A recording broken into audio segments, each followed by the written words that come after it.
Programme ছিল, অনুষ্ঠান ছিল, সেই অনুষ্ঠানটি আজকে শুরু করতে যাচ্ছি।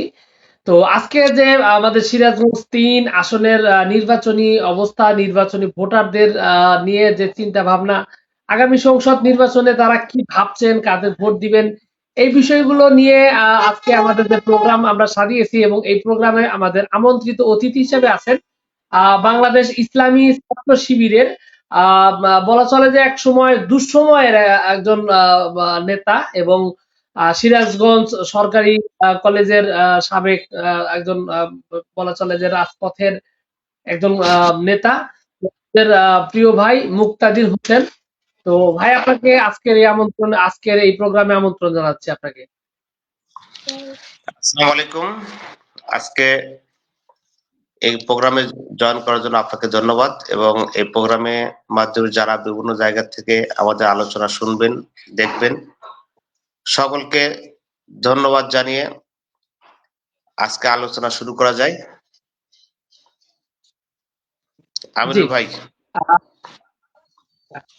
তো প্রথমত আমি আপনার কাছে এই বিষয়টা একটু প্রথম দিকে জানতে চাচ্ছি, যেহেতু আপনি বলা চলে একদম মাঠের মানুষ এবং সরাসরি মাঠের সাথে কানেক্টেড। তো সিরাজগঞ্জ ৩, রায়গঞ্জ, তারা, সলঙ্গার যে পরিস্থিতি, এই বিষয়টা আসলে কিরকম দেখতেছেন? এখানকার অবস্থা কিরকম? নির্বাচনী চিন্তা মানে উত্তাপ কেমন দেখছেন? আচ্ছা, সিরাজগঞ্জের যে কয়েকটা আসন আছে তার মধ্যে রায়গঞ্জ একটা অন্যতম আসন। কেন বলি যে এই মাঠেই সাবেক উপজেলা চেয়ারম্যান ছিল জামাতের, এবং পৌর মেয়র ছিল জামাতের। সেই দৃষ্টিকোণ থেকে আমরা আশাবাদী যে রায়গঞ্জের মাটি জামাত ইসলামিক ঘাঁটি, আর এখানকার মানুষ জামাত ইসলামীকে পছন্দ করে, জামাত ইসলামীকে চাই। ভোটের মাঠে যে অবস্থা, সবাই একজন সৎ, যোগ্য, দক্ষ একজন ব্যক্তিকে তারা নির্বাচিত করতে চায়, যে আমার ভোট আমি দেব, যাকে খুশি তাকে দেব, এই স্লোগান আর চলে না। আমার ভোট আমি দেব, যোগ্য প্রার্থীকে দেব। সেই দৃষ্টিকোণ থেকে মানুষ বিগত দিনে বারবার, আমরা যদি বলি যে আমাদের দেশে মানুষ আওয়ামী লীগকে ভোট দিয়েছে, বিএনপি কে ভোট দিয়েছে, এবার একটা স্লোগান প্রত্যন্ত অঞ্চলে মানুষের কাছে একটা স্লোগান, সব দেখার দিন শেষ, এই বছর হলো দাঁড়িপাল্লার বাংলাদেশ। আচ্ছা, কারণ আপনি মানুষ যেরকম আপনার এখানে একটা প্রশ্ন আমি একটু সাথে যুক্ত করতে চাই যে আপনি জানেন যে এর আগে জামায়াত ইসলামী এবং বিএনপি জোট সরকার ছিল। তো বর্তমান ৫ই আগস্টের পর মানে এই যে মানে বদলে যাওয়া যে পরিস্থিতি, তো সেই পরিস্থিতিতে আসলে আপনাদের এই এই আসনে, সিরাজগঞ্জ ৩ আসনে বিএনপি এবং জামাত মুখোমুখি। তো এখানে ভোটারদের মধ্যে কোনো দ্বন্দ্ব বা বিভ্রান্তি আছে কিনা? তারা প্রার্থীদের ব্যাপারে তারা কতটা সচেতন? বাছাই করার ব্যাপারে আলাদা কিভাবে বুঝতেছেন? আচ্ছা, প্রার্থী সচেতনতার ব্যাপারে যেটা দেখি, জনগণ এমন প্রার্থীকে বেছে নিতে চায়, যেই প্রার্থী, যেই নেতার আনুগত্য যারা করে, যেই নেতার, যারা ছোট নেতা বলি আমরা, সেই নেতার আচার ব্যবহার থেকে শুরু করে একটা লোকাল পর্যায়ে, ওয়ার্ড পর্যায় থেকে শুরু করে কেন্দ্র পর্যায় পর্যন্ত যদি বলি, বিএনপি নেতাদের বর্তমান যে অবস্থা আর জামাতের নেতাদের যে বর্তমান অবস্থা, সেটা মানুষ প্রত্যন্ত অঞ্চলে একজন জেলেও সে নির্বাচন করতে পারে যে আমি কাকে ভোট দেব। কার আচার ব্যবহার, কাদের দ্বারা মানুষ নির্যাতিত, নিষ্পেষিত হচ্ছে, কে মানুষের পাশে দাঁড়ায়, সে তুলনায় জামাত বিএনপি একসময় একই সাথে মাঠে লড়ছে, কিন্তু সেটা কখন? ২০০১ সালে। তারপরে থেকে জামাত এবং বিএনপি একসাথে, অর্থাৎ আওয়ামী শাসনের বিরুদ্ধে একসাথে লড়ছে, কিন্তু ভোটের মাঠে আপনি উপজেলায় বলেন, ইউনিয়ন চেয়ারম্যান বলেন, সেখানে কিন্তু তারা জোটবদ্ধ নির্বাচন করে নাই।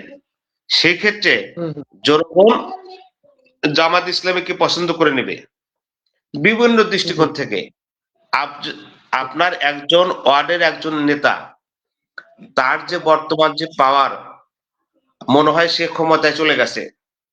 সেই ক্ষমতার দাপটে যে ব্যবহার গুলা করে, সাধারণ মানুষ তখন তাদের মনের যে আকাঙ্ক্ষা, সেটা তখন তারা প্রকাশ করবে কোথায়? ব্যালটের মাধ্যমে। দীর্ঘদিন মানুষ মানে ভোট দিতে পারে নাই। এই এই এই চিত্র কি আপনি সিরাজগঞ্জ তিনের কথা বলছেন, রায়গঞ্জ তারার সলঙ্গার কথা বলছেন, জি জি, সমগ্র দেশের? এটা সমগ্র দেশের অবস্থা বলতেছি। আর যখন একটা কথা আছে, সূর্য হুম, যখন উদিত হয় তখন সব জায়গায় ওঠে, শুধু সিরাজগঞ্জ জি, তিনের উঠবে না। এটা সারা দেশের এই বছরের রব দাঁড়িপাল্লার বাংলাদেশ। তো আমি আচ্ছা, রায়গঞ্জে, রায়গঞ্জের মানুষ, রায়গঞ্জে আমি এসে দেখেছি। আমি যদিও দূরে থাকা হয়, প্রতি সপ্তাহে হুম, অন্তত মাসে ২-৩ বার আমি রায়গঞ্জের মাঠে আসি এবং রায়গঞ্জের মানুষের খোঁজ খবর নেই। সেই তুলনায় রায়গঞ্জের মানুষের যে ভাবনা, এটা সব দেখার দিন হুম। শেষ জামাত ইসলামের বাংলাদেশ। কারণ জামাত অসাধারণ ইসলামের বলেছেন। বাংলাদেশ। আচ্ছা, জি ভাই, বলেন। বলেন। আহ, এখানে এখানে একটা গুরুত্বপূর্ণ একটা প্রশ্ন হয়ে দাঁড়িয়েছে যে সিরাজগঞ্জ তিন যেমন আছেন, এই এই আসনটায় নারী ভোটারের একটা বিশাল একটা উল্লেখযোগ্য একটা অংশ। তো এই এই অংশটায় আপনার নারী ভোটারদের মনোভাব কেমন দেখছেন? ওনারা আহ, এই বিএনপি জামাত কাদের প্রতি বেশি আকৃষ্ট? আপনার এলাকার পরিস্থিতি কেমন দেখেন নারী ভোটারের?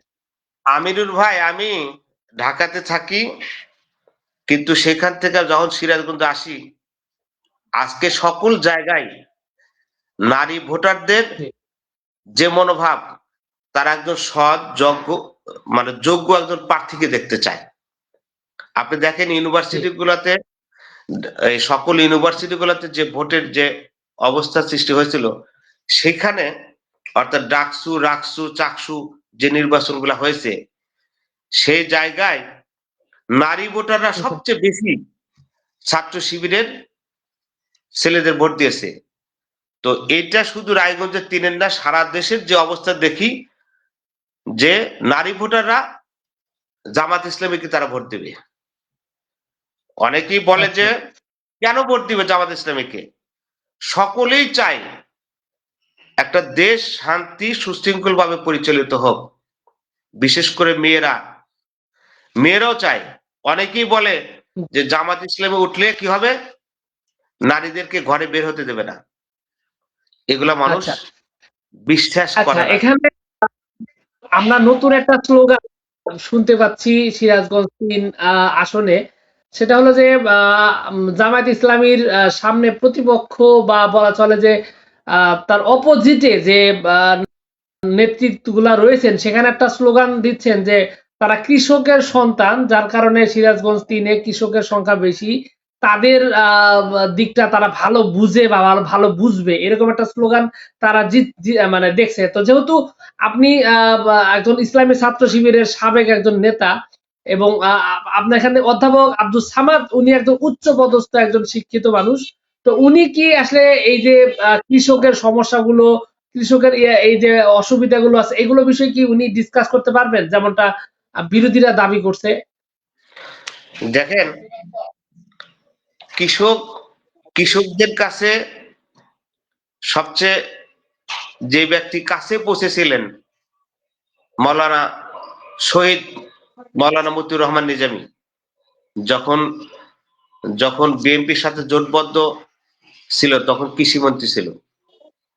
কৃষকদের যে ভর্তুকির সুযোগ সুবিধাটা মাওলানা মতিউর রহমান নিজামীর আমল থেকে কিন্তু শুরু হয়েছে।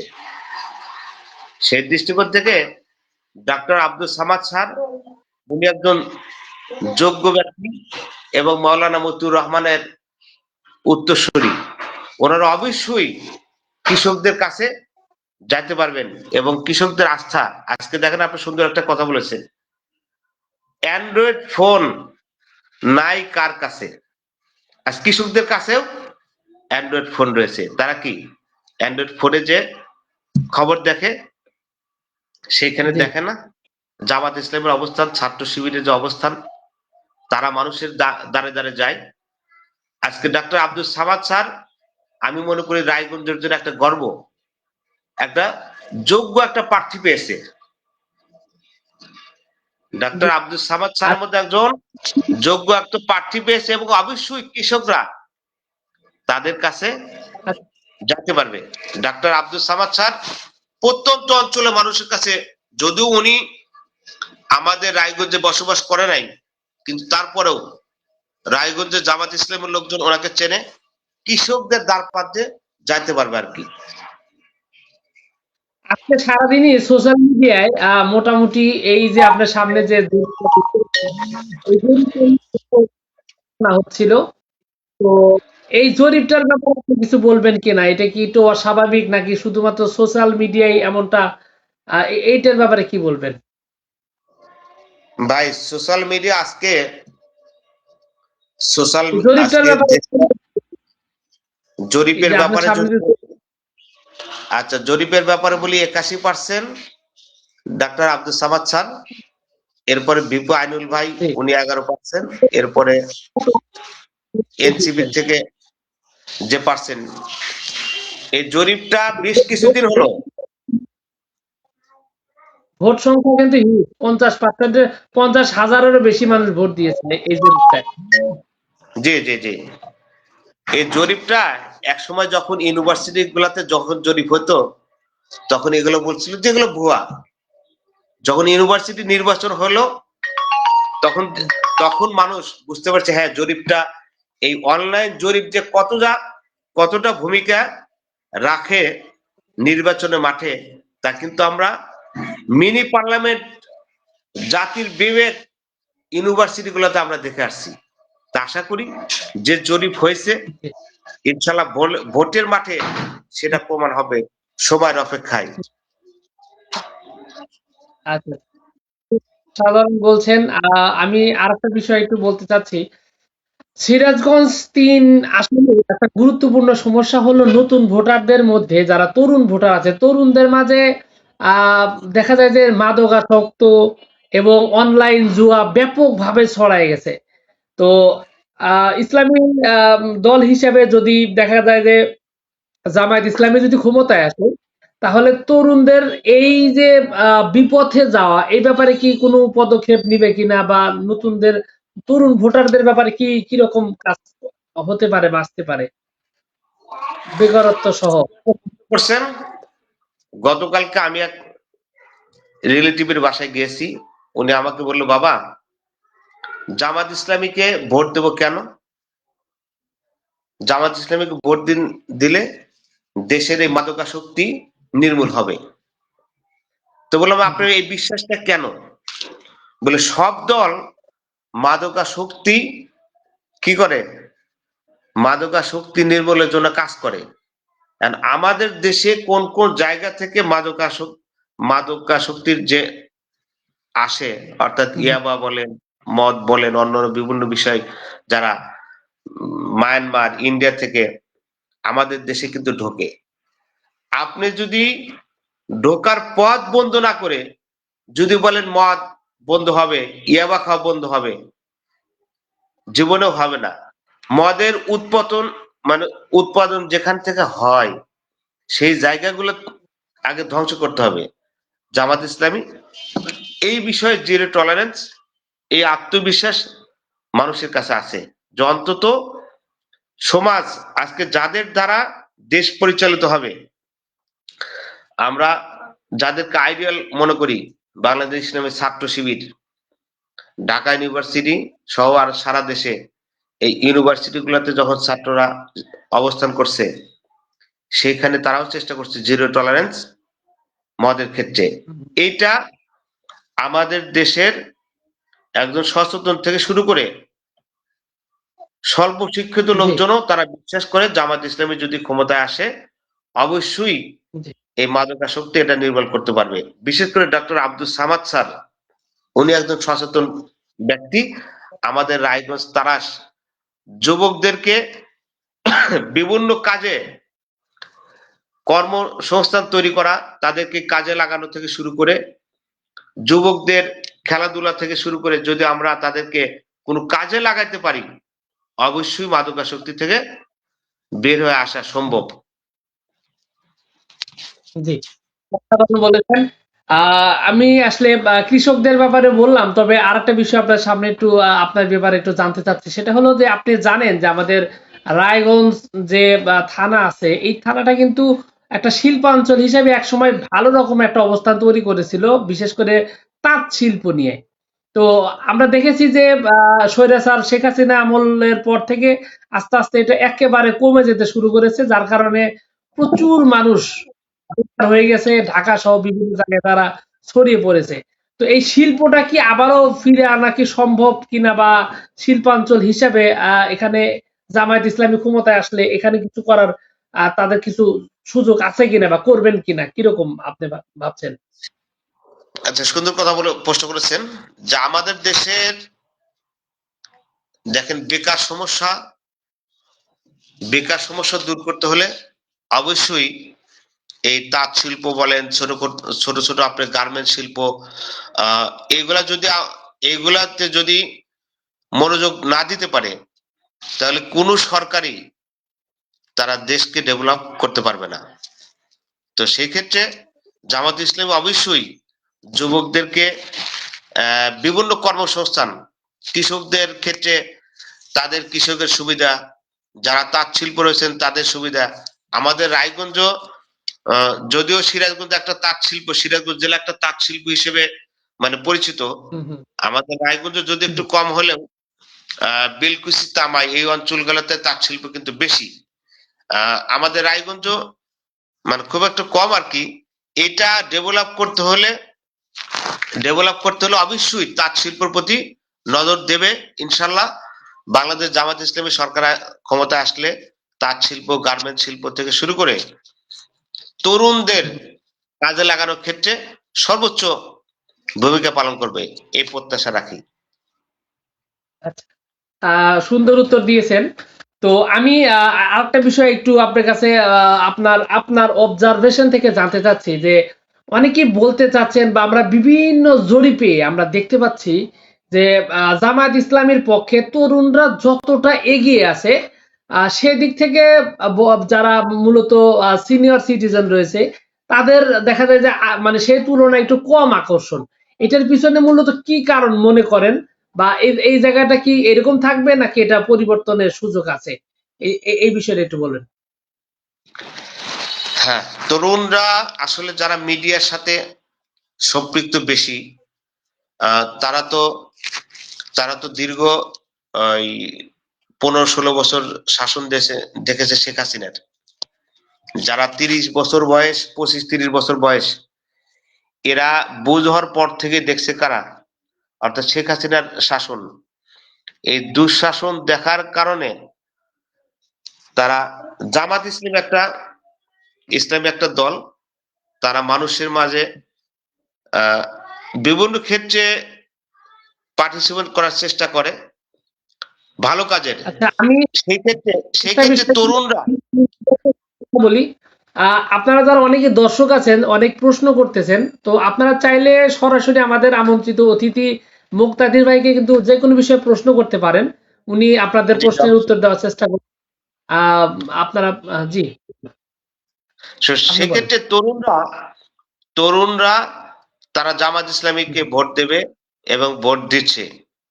আর যারা একটু বয়স্ক এবং স্বল্প শিক্ষিত লোকজন, তারা তো দেখে আসছে বিএনপি এবং আওয়ামী লীগকে দেখে আসছে। আহ সেই তুলনায় তারাও চায় তারাও চায় যে দেশে শান্তি প্রতিষ্ঠা করতে হলে এই প্রেক্ষাপটে, বর্তমান প্রেক্ষাপটে জামাত ইসলামীর বিকল্প নাই। তো আমি আশাবাদী যে আপনি যাদের কথা বললেন, সিনিয়র সিটিজেন যারা আছেন, তারাও তরুণদের দেখে, তরুণদের বিভিন্ন জায়গা আজকে দেখেন সাদিক কায়েম সারা দেশ নির্বাচনে তারা কাজ করতেছে। আর তরুণরা যেখানে থাকবে বিজয় সেখানে নিশ্চিত। এবং তরুণদের দেখেই অনেক সময় সিনিয়র সিটিজেনরা তারা পরিবর্তন নিয়ে আসে। তা আশা রাখি আচ্ছা, যে এই বছর তরুণরা জামাত ইসলামীর প্রতি তরুণ কেন, আজকে প্রত্যন্ত অঞ্চলে একটা রিক্সাওয়ালা যদি রিক্সায় উঠলে জিজ্ঞেস করি যে মামা সামনে কারে ভোট দিবেন, কয় জামাত ইসলামে ভোট দেবো। বলি কেন? বলে দেশে শান্তি প্রতিষ্ঠা করতে চাইলে জামাত ইসলামী ছাড়া বিকল্প নাই। তো সেই জি, ক্ষেত্রে আমি বলি যে আচ্ছা, তরুণদের সাথে সাথে সিনিয়র সিটিজেনরাও জি, তারা পরিবর্তন নিয়ে আসবে। জি। অসাধারণ বলেছেন। তো আরেকটা বিষয় হলো যে আমরা দেখেছি যে বিগত স্বৈরাচার হাসিনার আমলে আ বিশেষ করে আমাদের সিরাজগঞ্জ ৩, যেহেতু আমিও সিরাজগঞ্জ ৩ এর বাসিন্দা, তো এইজন্য আমি বলতেছি বারবার।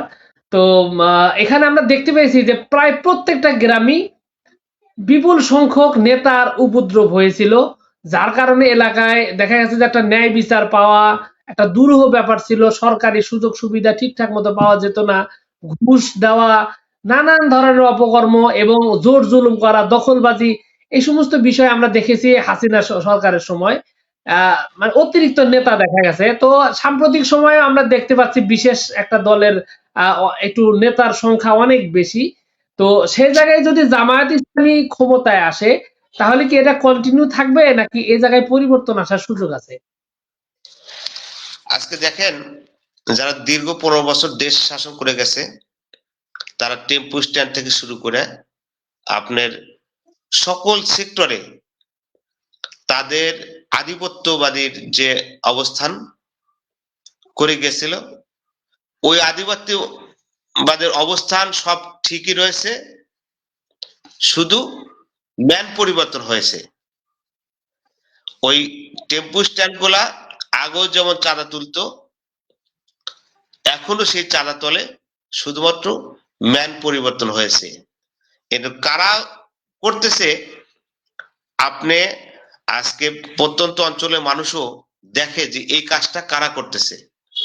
অবশ্যই জামাত ইসলামী ক্ষমতায় আসলে অন্তত এই জায়গাগুলোতে তারা সেখানে হস্তক্ষেপ করবে, বলতে যেখানে চাঁদা তুলতেছে সেই চাঁদা তুলে বন্ধ করবে। আপনি নেতা উপজেলা নেতা পরিষদে কমবে কি, দেখেন। নেতা কি কমবে? নেতার সংখ্যা কি কমবে? না নেতার নামে যে অপপ্রচার চলে এগুলা কি কমবে? আচ্ছা, নেতার তারা তো চেষ্টা করবে, এক শ্রেণী ব্যক্তি তারা 15 বছরের ক্ষুধা, এই ক্ষুধা হুম, হুম। মেটানোর জন্য এই কয়েক মাসে যা করছে, মানে তারা চেষ্টা করবে সেই জায়গাগুলোতে। অবশ্যই জামাত ইসলামী ক্ষমতায় ক্ষমতা আসলে এই জায়গা অন্তত জামাত বন্ধ হবে। ক্ষমতায় না, জামাত ক্ষমতায় আসলে সেটা কি কন্টিনিউ অব্যাহত থাকবে নাকি সেটা বন্ধ হবে? অবশ্যই বন্ধ হবে, জামাত ক্ষমতা আসলে অবশ্যই বন্ধ হবে। কারণ জামাত চাই, জামাত ইসলামী আজকে শীর্ষস্থানীয় নেতারা আল্লাহর আইন চাই, সৎ লোকের শাসন চাই, এই একটা কথার উপর অবিচল থাকার কারণে যারা নিজের জীবনকে আল্লাহ রাস্তায় বিলিয়ে দিয়েছেন, অবশ্যই জামাত ইসলামী ক্ষমতা আসলে সৎ লোকের শাসন যখন প্রতিষ্ঠা হবে, এগুলো অবশ্যই দূর হবে, চাঁদাবাজদের আস্থানা তখন থাকবে না। এই জন্যই এখন নয়া চাঁদাবাজদের ভয়, যে জামাত ইসলামী ক্ষমতা আসলে তাদের এই আস্থানা থাকবে না, তারা বিভিন্ন সময় বিভ্রান্তি ছড়ায়। কিন্তু আজকে আমি কিছুক্ষণ আগে যেটা বলেছি, প্রত্যন্ত অঞ্চলে মানুষের কাছে অ্যান্ড্রয়েড ফোন, তারা মানুষ দেখে জানে, দিন শেষে সারাদিন যাই করুক ফোন তারা দেখে, এর মাধ্যমে দেশের অবস্থা যখন জানতে পারে, নয়া চাঁদাবাজদের যে আস্থানা, এটা ইনশাল্লাহ থাকবে না জামাত ইসলামী ক্ষমতা আসলে, অবশ্যই কমবে। আচ্ছা, আচ্ছা, আচ্ছা। অসাধারণ, ভালো, ভালো বলেছেন। আচ্ছা, আমি আরেকটা প্রশ্ন আপনার আঞ্চলিক করতে চাই, এরপর একটু জাতীয় রাজনীতির ব্যাপারে দু চারটা কথা শুনবো। আঞ্চলিক কথা বলতে আসলে আমাদের যে রায়গঞ্জ যে থানা রয়েছে, আমরা তারাশের কথা বলবো।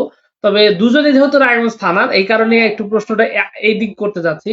যে আপনাদের তেলিজানা যে গ্রামটা বা এই যে আপনাদের ওয়ার্ডটা, এই ওয়ার্ডটা একসময় দেখা গেছে যে জামাত ইসলামীর শক্তিশালী একটা মানে একটা বলয় ছিল, এবং রুহুল আমিন জিহাদি থেকে শুরু করে অনেকগুলো ইসলামিক ব্যক্তিত্ব ছিল। বর্তমান অবস্থা প্রেক্ষিতে কি সেরকম আছে নাকি এই বলয় ভেঙে গেছে? আচ্ছা, অঞ্চল ভিত্তিক যেহেতু প্রশ্ন করলেন, আমাদের রায়গঞ্জ উপজেলার মধ্যে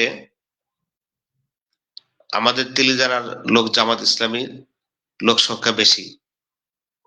জামাত ইসলামী বলতে রায়গঞ্জের মধ্যে বোঝায় কয় নলকা, ওই সাইডে গুনগাতি, এরপর তেলিজানা। হুম, কিছু অঞ্চল ভিত্তিক যে এটা আছে তার মধ্যে তেলিজানা অন্যতম। আর আমরা থানার পার্শ্ববর্তী এলাকা হওয়ার কারণে আমার বাড়ি রাস্তার পাশে, দীর্ঘ 15 জি, বছর আমরা এলাকায় থাকতে পারি নাই, মামলা খেয়েছি। আমার ছোট ভাই সেও জেল খেটেছে, আর এক চাচাতো ভাই সে একটা মাদ্রাসা সহ সুপার, সেও 3 মাস জেল খেটেছে। তো আমাদের এলাকায় অনেক লোকজন তারা নির্যাতিত, কারা নির্যাতিত। এরপরে আমরা উপজেলা কেন্দ্রিক যখন আমরা কোনো রাজনৈতিক আহ রাজনৈতিক যখন কোনো প্রোগ্রাম থাকে সেই বাস্তবায়ন করার জন্য যখন আমরা আসি, তখন থানার সামনে দিয়ে আমাদের যেতে হয়। আমরা অনেক সময় আওয়ামী লীগের আমরা তাদের নির্যাতনের শিকার হয়েছি। তো ওই সময়টা এক ভাবছিল, মানুষ যখন নির্যাতিত হয় তখন জামাত ইসলামের প্রতি, অর্থাৎ যে কোনো দলের প্রতি, যে যে দলেরই হোক, নির্যাতিত হলেই সে তার দলের অ্যাক্টিভিটির সংখ্যাটা আরো বেড়ে যায়। তো মানুষ তো জানে যে কোন দল, কোন দলের লোকজন নির্যাতিত হয়েছে। অবশ্যই জামাত ইসলামী লোক নির্যাতিত হয়েছে। তার মধ্যে আমাদের তেলিজানা সহ রায়গঞ্জের কিছু উল্লেখযোগ্য এলাকায় তারা জামাত ইসলামী যারা বেশি নেতা কর্মী রয়েছে। আশা করি তেলিজানার অবস্থা আবারও আগের মতো হবে। রুহুল আমিন হুজুর ছিল, উনি এখনো বেঁচে আছে। ইনশাল্লাহ আমরা তেলিজানা কেন্দ্রে আবারও আগের মতো আমরা সেই ভোটের মাঠে যুদ্ধ করব। এর আগে যখন উপজেলা চেয়ারম্যানে, ভাইস চেয়ারম্যানে আওয়ামী লীগ এবং বিএনপি যে ভোট পাইছিল, আমাদের মনির ইসলাম জাফর ভাই মাইক মার্কা থেকে সেই সেই ভোট পেয়েছিল। আশা করি এবারও জাতীয় নির্বাচন থেকে শুরু করে সকল নির্বাচনেই সকল নির্বাচনেই আমাদের রায়গঞ্জের মধ্যে তেলিজানা একটা অন্যতম একটা ওয়ার্ড, সেই ওয়ার্ডের নির্বাচনের ফলাফলটা একটু ভিন্নাঙ্গিক থাকবে। হুম, হুম। আসলে আমি আমার আর শৈশবের বড় একটা অংশ এই গ্রামে কেটেছে, খুব ভালো চিনি, এই জন্য একটু নাম ধরে জিজ্ঞাসা করলাম। তো যাও, আরেকটা আরেকটা গুরুত্বপূর্ণ একটা প্রশ্ন, সেটা হলো আহ স্থানীয় যে আওয়ামী লীগ রয়েছে, এই আওয়ামী লীগ সাধারণ যারা ভোটার রয়েছে তাদের চিন্তাধারা কেমন দেখেন, আপনার অবজারভেশন কেমন, এরা কাদের ভোট দিতে পারে? আর স্থানীয় আওয়ামী লীগের যদি আমরা বলি, ভৌগোলিক ভাবে আজকে আওয়ামী লীগদের উপর আমাদের ডাক্তার শফিকুর রহমান আমির জামাত উনি বলেছিলেন যে সুনির্দিষ্ট অভিযোগ ছাড়া কোনো ব্যক্তির উপর মামলা হামলা করা যাবে না। আজকে দেখেন আমাদের দলগতভাবে কোনো এখন পর্যন্ত কোনো মামলা হয় নাই। ইভেন আমাদের বন্ধু সংগঠনগুলো তারা মামলা হামলা করে যে জনগণের মধ্যে, বিশেষ করে আওয়ামী লীগের মধ্যে যে একটা ট্রাস্ট সৃষ্টি করেছে, সেই বিশ্বাসের জায়গা থেকে আওয়ামী ভাইদের সাথে 2-4 জনের সাথে যারা কথা হয়, তাদের তাদের যে অভিব্যক্তি আমি শুনেছি, তাদের মধ্যে 2-3টা ভাগ হবে। একটা ভাগ হলো অনেকে এলাকায় নাই, আর একটা শ্রেণী হলো, অর্থাৎ যারা এলাকায় আছে কিন্তু ভোট কেন্দ্রে যাবে না, আর একটা অংশ তারা ভোট কেন্দ্রে যাবে। সেইখানে আমি যদি বলি 10% লোক যদি ভোট কেন্দ্রে যায়, আমার দৃঢ় বিশ্বাস অন্তত 8% লোক জামাত ইসলামীকে ভোট দেবে। কারণ আচ্ছা, এখন পর্যন্ত জামাত ইসলামী লোকের মাধ্যমে তারা নির্যাতিত নিষ্পেষিত চাঁদাবাজ কোন কমপ্লেন দেখাতে পারবে না, এটা চ্যালেঞ্জ ছুড়ে বলতে পারি। আমার রায়গঞ্জের, বিশেষ করে সিরাজগঞ্জের জেলার মধ্যে রায়গঞ্জ একটা অন্যতম উপজেলা, সিরাজগঞ্জ 3-এর আমি একটা ওয়ার্ডের বাসিন্দা হিসেবে আমি এটা চ্যালেঞ্জ ছুড়ে বলতে পারি যে জামাত ইসলামীর দ্বারা অন্তত কোনো ব্যক্তি চাঁদাবাজের শিকার হয় নাই, কোনো নির্যাতনের শিকার হয় নাই। ক্ষমতার মানে তারা যদি এখন ক্ষমতায় নাই, অনেকেই বলে যে এখন ক্ষমতা না যে গিয়েও অনেকেই আবার ক্ষমতায় চলে গেছে। এই দাপট যারা দিয়েছে দেখাচ্ছে, আমরা অন্তত এই দাপট অহংকারী মনোভাব আমাদের মাঝে নাই। এই বিশ্বাসের জায়গা থেকে বলি আওয়ামী লীগ আমাদের ভোট দেবে, কিন্তু ওই যে পার্সেন্টেজ যেটা বললাম, একটা অংশ এলাকায় নাই, আর একটা অংশ এলাকায় থাকবে কিন্তু ভোট কেন্দ্রে যাবে না, আর একটা অংশ ভোট কেন্দ্রে যাবে কিন্তু অন্তত 10%-এর মধ্যে 8% ভোট দেবে। আচ্ছা আচ্ছা, খুব সুন্দর ব্যাখ্যা করেছেন। আমি আপনাকে আরেকটা আমি একটু প্রশ্ন করতে চাচ্ছি, একটু জাতীয় সিস্টেমের যে আমরা ইতিমধ্যে দেখতে পাচ্ছি যে নির্বাচন নিয়ে আবার নতুন করে শঙ্কা তৈরি হয়েছে। বেগম জিয়া অসুস্থ সহ নানান কারণে আমরা দেখতে পাচ্ছি যে বিএনপির একটা অংশ তারা নির্বাচন চাচ্ছে না, পিছিয়ে দিতে চাচ্ছে। তো ফেব্রুয়ারিতে কি নির্বাচন হবে, এই বিষয়ে আপনি কি বলবেন? আচ্ছা, ফেব্রুয়ারিতে নির্বাচন, বন্ধু সংগঠনের লোকজন তো একসময় বলতো যে নির্বাচনে যখন সময় আসবে তখন জামাত ইসলামী নির্বাচনে অংশগ্রহণ করবে না। এখন জামাত ইসলামী নির্বাচন চাচ্ছে, আমার বন্ধু সংগঠনের লোকজন যে ভাবটা দেখতেছি, সরাসরি তারা না গিয়েও অন্য কোন সিস্টেমের মাধ্যমে তারা আইনে আদালতে দ্বারস্থ হয়েছে যে নির্বাচনটা আরো একটু পিছিয়ে গেলে তাদের জন্য ভালো হয়। যদিও বেগম জিয়ার অবস্থা যে ক্রিটিক্যাল মাইন্ড, মানে ক্রিটিক্যাল সিচুয়েশন যে অবস্থা চলতেছে, আমরা যে দলই করি না কেন দেশের জন্য বেগম জিয়ার একটা অবদান রয়েছে। উনি একটা আপসহীন যে নেত্রী, এটা অস্বীকার করার কোনো সুযোগ নাই। আমরা তাকে শ্রদ্ধা করি এবং বন্ধু সংগঠনে যারা রয়েছেন তাদের কাছে আমরা আশাবাদী যে নির্বাচন সামনে হবে, সেই প্রত্যাশা তারাও করে। দেশের প্রয়োজনে এই মুহূর্তে একটা নির্বাচন প্রয়োজন, কারণ আচ্ছা, বড় একটা আমি ব্যবসায়ী। আচ্ছা, জি ভাই। আরেকটা বিষয় আচ্ছা, আরেকটা বিষয় বলতে চাচ্ছি, সেটা হলো আপনি হয়তো খেয়াল করেছেন যে জামায়াত ইসলামী এবার যে প্রার্থীগুলো দিয়েছে, প্রার্থী ঘোষণা করেছে, তারা সিনিয়রদের চাইতে দেখা যায় যে তরুণ নেতৃত্ব সামনে আনার চেষ্টা করা হয়েছে, যার কারণে দেখা গেছে যে ইসলামী ছাত্র শিবিরের যে আপনার সভাপতি মোটামুটি সবাই, যেমন আপনার দেলোয়ার হোসাইন বা এই যে আপনার শফিকুর রহমান মাসুদ বা এরকম যারা আছেন, এনাদের সরাসরি প্রার্থী ঘোষণা করা হয়েছে। ইভেন আমাদের সিরাজগঞ্জ 3-এও মানে এখানেও তরুণ নেতৃত্ব হিসাবে আব্দুল সামাদ ওনাকে আনা হয়েছে। তো এই যে তরুণদের আনা হয়েছে, এই বিষয়টিকে আপনি কিভাবে দেখেন? অভিজ্ঞদের বা আপনার সিনিয়রদের বাদ দিয়ে তরুণদের আনা, এই বিষয়টার মানে তাৎপর্য কি? আচ্ছা দেখেন, আসলে রাজনীতি তো ওই লঙ্গার ভার্সনে খেলা, টেস্ট খেলার মতো। কারণ ওই আমরা নতুন একজন ব্যক্তিকে যখন তরুণদেরকে যখন আমরা সামনে নিয়ে আসবো, তাদের মাধ্যমে আমরা সামনে আরো 2-3 টার্ম নির্বাচন করার মতো যাতে অ্যাবিলিটি থাকে, তাদের যোগ্যতা সব দিক থেকে বিবেচনা করে তরুণদের এগিয়ে নিয়ে আসা হয়েছে। শফিকুল ইসলাম মাসুদ ভাই বলেন, দেলোয়ার ভাই বলেন, এরকম যারা সাবেক শিবির সভাপতি ছিল, আপনি রেজাউল করিম ভাই বলেন, রাশেদুল ইসলাম ভাই বলেন আপনার শেরপুরের, এরকম আরো অনেকেই, সালাউদ্দিন আইবি ভাই গাজীপুরের, অনেক আতিকুর রহমান ভাই, রেজাউল করিম ভাই, ইয়াসিন আরাফাত ভাই, ওনারা সকলেই কিন্তু কেন্দ্রীয় সভাপতি ছিলেন।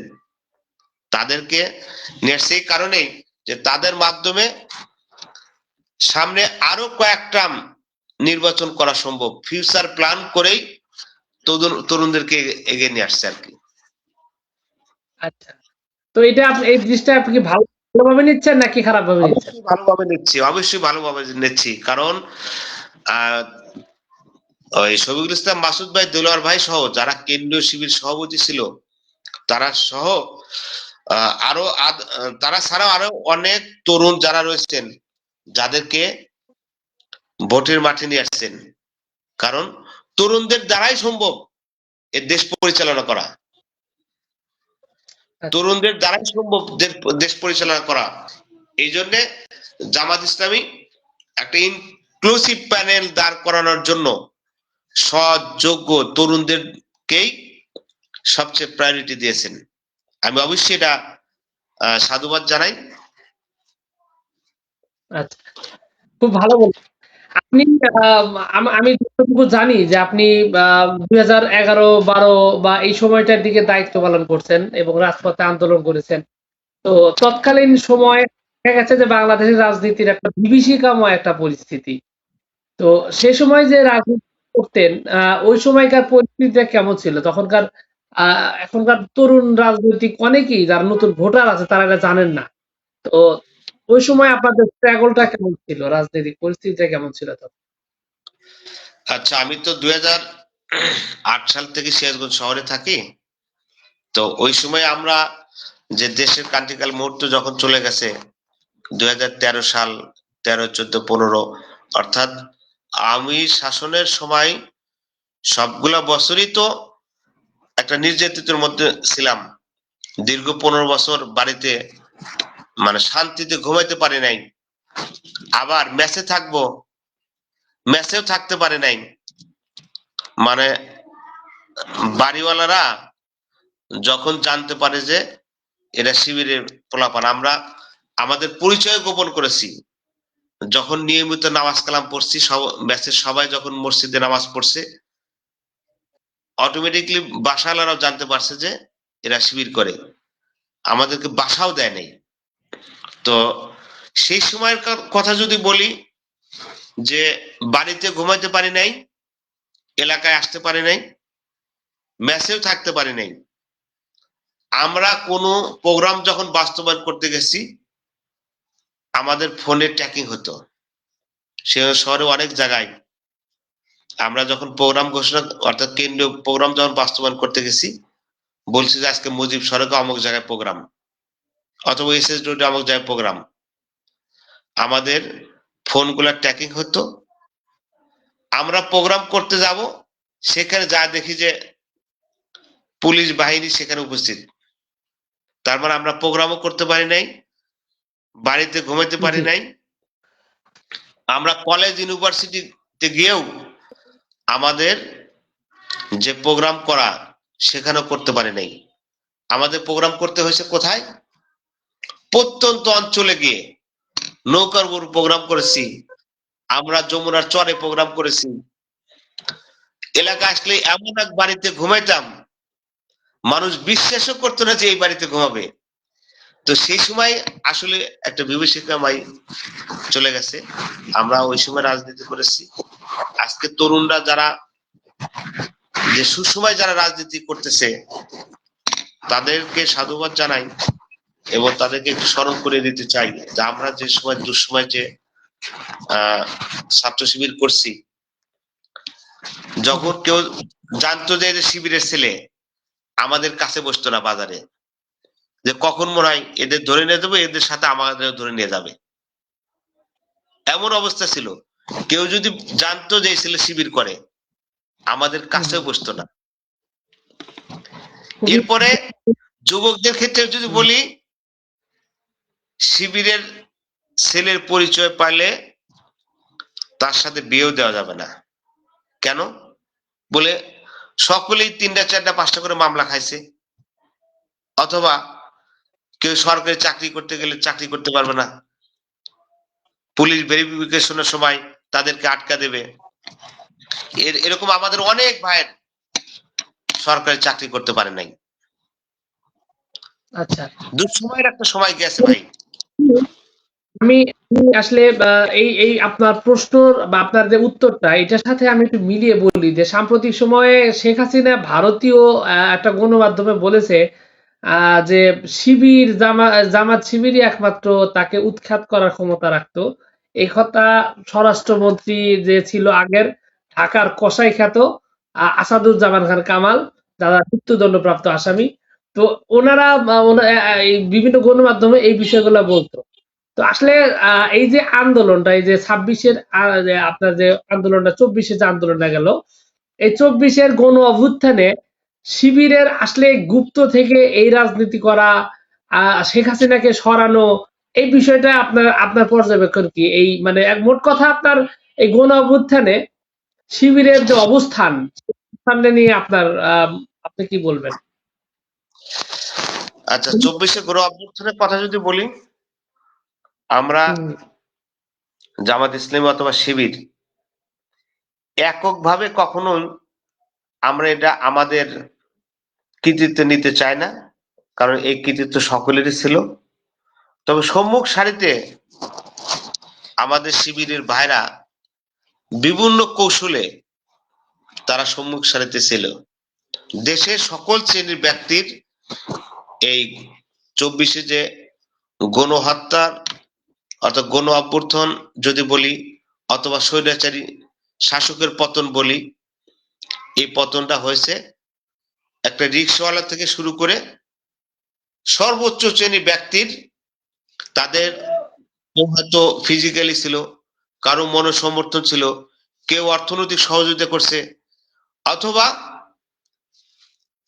কারো জীবন দিয়ে, কেউ পঙ্গত্ব বরণ করে, সকল শ্রেণীর ব্যক্তিরই একটা এই অবস্থান অবদান ছিল। তো 24-এ ছাত্র শিবির ছাত্র শিবির তাদের একটা অবদান ছিল যে এই স্বৈরাচারী শাসককে পতনের জন্য সম্মুখ সারিতে ছিল। এটা সকলেই জানে, সকলে বিশ্বাস করে। কৌশলগত হুম, ভাবে তারা হুম। ইউনিভার্সিটিতে অবস্থান করে একটা দীর্ঘমেয়াদী একটা প্ল্যান বাস্তবায়নের একটা অন্যতম ফসল 24-এ গণ অভ্যুত্থান। খুব খুব ভালো বলেছেন। তো আমরা আসলে আপনি যেভাবে বললেন যে গণ অভ্যুত্থানের যে কৃতিত্ব আপনারা নিতে চান না, এটা সত্য কথা। কিন্তু আমরা দেখতে পাচ্ছি যে এটা নিয়ে ইতিমধ্যে টানা হেঁচড়া চলছে। এক একজন নিজেদের মাস্টার মাইন্ড ঘোষণা করা, বা দেখা যাচ্ছে যে নিজেদের দলের প্রধানকে মাস্টার মাইন্ড ঘোষণা করা, এইগুলা নিয়ে ইতিমধ্যে কাদা ছোড়াছুড়ি হয়ে গেছে। তো এটা নিয়ে আসলে সেভাবে প্রভাব না ফেললেও সাম্প্রতিক সময়ে আওয়ামী লীগের বয়ান, ৭১-এর বয়ান সামনে আনা হচ্ছে, এবং এইভাবে মূলত আপনার জামাতকে ছোট করার জন্য বা ভোটের মাঠে সুবিধা নেওয়ার চেষ্টা করা হচ্ছে। তো এটা কি আসলে কতটা সফল হবে? এটা আপনি এই বিষয়টা কি বলবেন? ভাই, আপনি নিজেকে মাস্টার মাইন্ড বলেন, নিজেকে হিরো যাই দাবি করেন, আজকে দেশের লোকজন 1971 সাল না, 2024 সাল, আমরা আমাদের স্বচক্ষে, আমরা এখন আমাদের চোখের সামনে ভাসে 2024 সাল, যে যে যে আওয়ামী শাসক যেভাবে হত্যা করেছে। এখানে মাস্টার মাইন্ড অনেকেই সাজবে, অনেকেই সাজতে চায়, অনেকে আবার এই 24-এর আন্দোলনে আমাদের এই বন্ধু সংগঠনের টপ লেভেলের ব্যক্তি, উনি একবার ঘোষণা দিয়েছিলেন যে এই আন্দোলনের সাথে আমরা সম্পৃক্ত না। যখন দেশনেত্রী এই দেশনেত্রী বেগম খালেদা জিয়াকে যখন সাবেক দেশনেত্রী বেগম খালেদা জিয়াকে যখন অবরুদ্ধ করে রেখেছিল, কিছুক্ষণ আগে একটা পিকচার দেখেছি, তারা একটা বালুর ট্রাক পর্যন্ত সরাতে পারে নাই। আওয়ামী শাসনের আমলে একটা বালুর ট্রাক পর্যন্ত সরাতে পারে নাই। তারা কি করে? মাস্টার মাইন্ড মনে করে, বাইরের দেশে থেকে মাস্টার মাইন্ড মনে করে। তো মাস্টার মাইন্ড অনেকেই মনে করতে পারে, দেশের মানুষ জানে যে কারা মাস্টার মাইন্ড। ওই মাস্টার মাইন্ড কি মানুষ সিলেকশন করেছে, ইউনিভার্সিটি গুলোতে আচ্ছা, হয়েছে। তো ইনশাল্লাহ জাতীয় জাতীয় নির্বাচনেও মাস্টার মাইন্ডদেরকেই সিলেকশন করবে জনগণ। আচ্ছা। আপনি এই আওয়ামী লীগের যে ন্যারেটিভ যেটা বর্তমান প্রচারিত হচ্ছে, আহ, বড় দল বিএনপি সরাসরি বলে দেয় বিএনপি দ্বারা, এবং ৭১-এর যে বয়ানটা আনছে, এটা কি ভোটের মাঠে কাজ করবে কিনা আপনি কি মনে করেন, কাজ করবে? ভাই, ৭১-এ বয়ান দিতে দিতে একজন চলে গেছে ইন্ডিয়া, আবার একই সাথে দীর্ঘদিন একই সাথে আমরা রাজনীতি মাঠে যখন আন্দোলন করেছি, ফ্যাসিবাদ বিরোধী যখন আন্দোলন করেছি, এবং দেখেন আসলে মজার বিষয় হলো ৯৬-তে আওয়ামী লীগ ক্ষমতায় আসছে জামাতের ঘাড়ে পাড়া দিয়ে। তখন শেখ হাসিনার সাথে এক টেবিলে আমাদের নেতারা ছিল, কোনো কারণে তাদের সাথে যখন চলে আসছে ২০০১-এও বিএনপি ক্ষমতা আসছে জামাতের ঘাড়ে পাড়া দিয়ে। উভয় দলই কিন্তু তারা জামাত ইসলামী আদর্শ নীতি নৈতিকতা তারা জেনে জানে। তাদের আমলে আওয়ামী লীগের আমলে কি আমাদের এমপি ছিল না? বিএনপির আমলে কি আমাদের এমপি ছিল না? তারা কি ওই সময় কি মন্ত্রী ছিল না?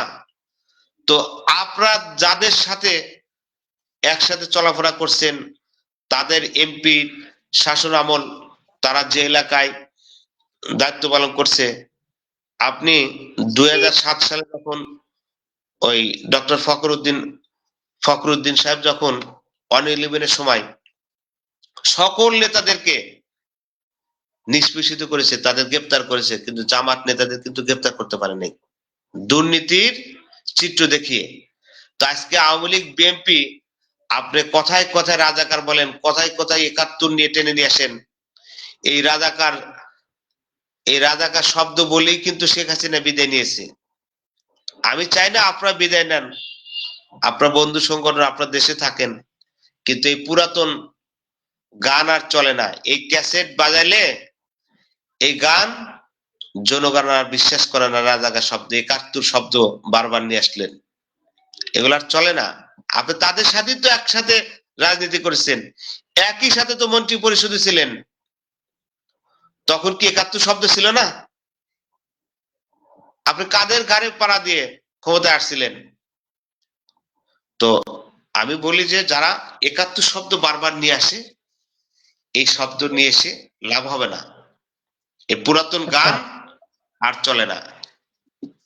আচ্ছা, এই বয়ানগুলো যেটা বললেন, এই যে ৭১, রাজাকার বা মুক্তিযুদ্ধ, এই বয়ানগুলো আসলে আপনি যেহেতু একদম তৃণমূলের রাজনীতির ব্যাপারে কথা বলতেছেন, একদম একদমই মানে নিচে একদম রুট লেভেলে, তো এই বয়ানগুলো কি রুট লেভেলে প্রভাব ফেলে, ভোটারদের উপর কি প্রভাব ফেলবে? ভোটের মাঠে এগুলা প্রভাব ফেলবে না, কারণ ভোটের মাঠে মানুষ চাই হলো মার্কারও একটা ব্যাপার স্যাপার থাকে, অঞ্চল অঞ্চল ভেদে ব্যক্তিরও একটা থাকে। তো সেক্ষেত্রে জামাত ইসলামী যে সমস্ত প্রার্থী সিলেকশন করেছে, আজকে শুধু আমি আমার সিরাজগঞ্জের রায়গঞ্জের কথা বলবো না, সারা দেশেই যে সমস্ত প্রার্থী সিলেকশন করেছে, প্রত্যন্ত অঞ্চলের লোকজন সেই প্রার্থীর ব্যাপারে তাদের কোনো কমপ্লেন নাই।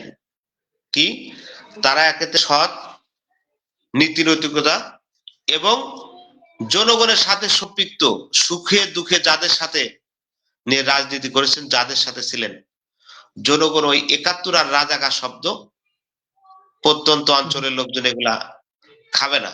আচ্ছা, আচ্ছা, এখানে একটু একটু জাতীয় রাজনীতি একটা কথা বলতে চাচ্ছি, সেটা হলো যে সাম্প্রতিক সময়ে আমরা তারেক জিয়ার একটা স্ট্যাটাস দেখছি, এবং উনি দেশে ফেরার ব্যাপারে একটা মানে সরাসরি না বললেও ধূম্রজাল দিয়ে বলছেন যে উনি দেশে ফেরার ব্যাপারে ওনার নিজস্ব কোনো মত নাই, এটা বা নিজের ইচ্ছায় তিনি আসতে পারতেছেন না, আরো অনেকের মত আছে। তো এটা থেকে একটা ন্যারেটিভ দাঁড় করানোর চেষ্টা করা হচ্ছিল যে সরকার, সেনাবাহিনী এবং জামায়াত ইসলামী, এই তিন শক্তির কারণে তারেক জিয়া দেশে আসতে পারতেছে না। তো এইটা নিয়ে তারেক জিয়ার এই ন্যারেটিভটা কেমন দেখেন? আর যদিও সরকার ইতিমধ্যে জানাইছে যে তাদের দিক থেকে কোনো সমস্যা নাই, তারা ২৪ ঘন্টায় তারা পাস দিতে পারবে, দেশে আসতে পারবে, এটা বলছে। কিন্তু এই ন্যারেটিভটা এখনো অনলাইনে দেখা যায়, এই ব্যাপারে কি বলবেন? জামাত কি আসলে বাধা দিচ্ছে তারেক জিয়াকে আসতে? ভাই, জামাত ইসলামী কখনো বাধা দেয় না। এই ন্যারেটিভ চিন্তাধারা নিয়ে যদি আপনি এখনো থাকেন, তাহলে মনে করবো আপনার রাজনীতি করার দরকার নাই।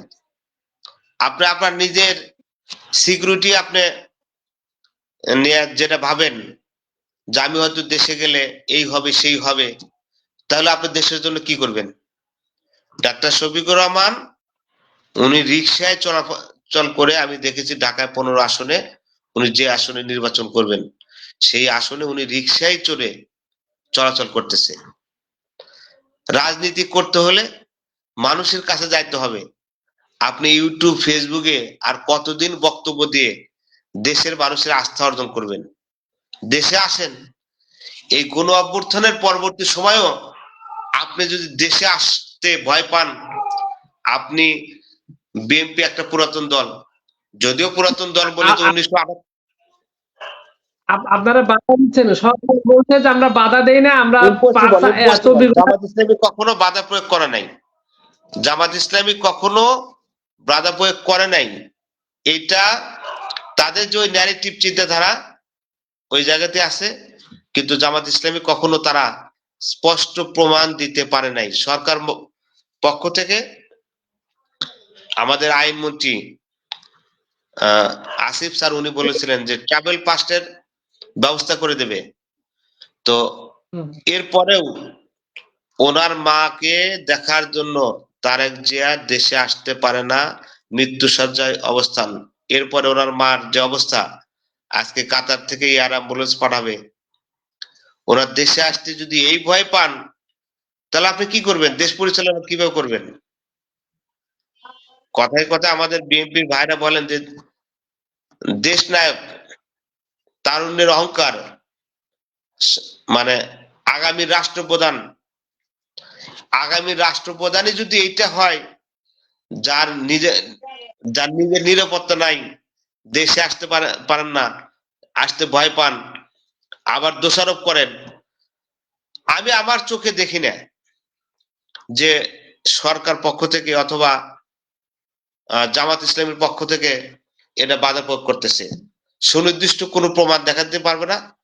আমি মনে করি, যেটা আমার মতামত, ওনার দলীয় কোন দলেই, বিএনপির দলীয় কোন দলই উনি দেশে আসতে পারবে না। বিএনপির দলীয় কোন দলই দেশে আসতে পারে না। অনেকেই আবার এখন চাচ্ছে রাষ্ট্রপ্রধান হওয়ার জন্য, অনেকেই রাষ্ট্রপ্রধান হওয়ার জন্য স্বপ্ন দেখতেছে। তো এটা এই ন্যারেটিভ জায়গা থেকে বেরো আসতে হবে বিএনপি কে। এবং তারেক জিয়াকে যদি আপনি দেশে আনতে না পারেন, সাহস না পান, তাহলে কিভাবে আপনার দেশ পরিচালনা করবেন? ডাক্তার শফিকুর রহমান দেশের চিকিৎসা স্বাস্থ্যকে, ডাক্তারদেরকে মনোবল চাঙ্গা করার জন্য নিজের জীবন বাজি রেখে তিনি অপারেশন করেছেন। কি আমি যদি দেশের রাষ্ট্রপ্রধান হই, এই দেশের চিকিৎসা আমার ভালো লাগে না, আমি অন্য দেশে যাব, তাহলে দেশের মানুষ কোথায় চিকিৎসা নেবে? রাষ্ট্রপ্রধান হতে হলে ডাক্তার শফিকুর রহমানের মতো এরকম ত্যাগ স্বীকার করতে হবে। কতদিন জেল খেটেছেন। আজকে দেখেন আমাদের শহীদ মীর কাসেম আলী, উনি দেশের বাইরে ছিলেন। নেতারা বলেছিলেন যে আপনি দেশে আসলে গ্রেপ্তার হবেন, আপনার জীবন চলে যাবে। দেশকে ভালোবাসার কারণে উনি দেশের বাইরে থেকেও মৃত্যু অবধারিত হতে পারে, তার জেলে যাইতে হবে, এরা জেনেও কিন্তু উনি দেশে আসছিল। তা আপনি তারেক জিয়া দেশ চালাবেন, দেশে আসতে ভয় পান, এইটা এইটা সাধারণ জনগণের মধ্যে বলে যে আপনি যদি দেশে আসতে ভয় পান, তাহলে কিভাবে দেশ চালাবেন? এটা ওনারা যে আচ্ছা, কথা বলে। সাথে আরেকটা বিষয় একটু যুক্ত করেন। তফসিল তো খুব সম্ভবত আগামী 12-13 তারিখের দিকে তফসিল হয়ে যাবে।